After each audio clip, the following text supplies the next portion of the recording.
বিকাশের একটা চুদলিংপং স্টোরি শুনেন।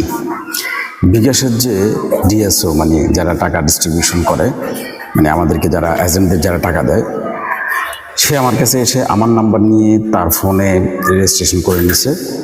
কারণ মানুষ আমার এখান থেকে অ্যাকাউন্ট খুলতে পারতেছে না, কিংবা মানুষ আসে না আমার কাছে পর্যাপ্ত মানুষ। আমি আমার মান্থলি যে রিকোয়ারমেন্টটা সেটা ফুলফিল করতে পারতেছি না, যার কারণে সে আসছে।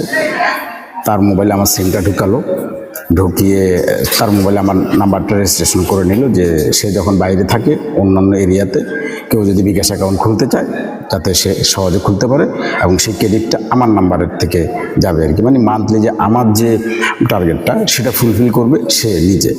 তো এতে করে আমার লাভ কি আর তার লাভ কি? দেখেন, আমার আমার মান্থলি টার্গেটটা সে ফুলফিল করবে, এতে করে যে টাকাটা আমার এখানে কমিশন আসবে এটা আমি তাকে দিয়ে দিব, আমার এখান থেকে মান্থলি যে হিসাব করে সেটা দিয়ে দিব, এবং মান্থলি আমার যে টার্গেট সেটাও ফুলফিল হবে, কমিশনটাও সে নেবে।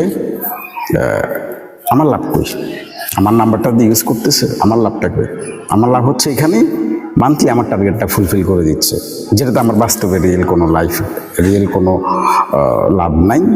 কারণ আমার লাভ একটাই, আমি নতুন এজেন্ট, যার কারণে আমাকে সে হেল্প করতেছে, তার ভাষ্য মতে সে আমাকে হেল্প করতেছে। What a help! দেখছেন, নাম্বার আমার, এজেন্ট আমার, সে আমার হেল্প করতেছে, আমার অ্যাকাউন্ট খুলে দিচ্ছে, এবং সে প্রফিটটা সে নেবে। হোয়াট এ চুদলিংপং স্টোরি! বিকাশ, নাইস।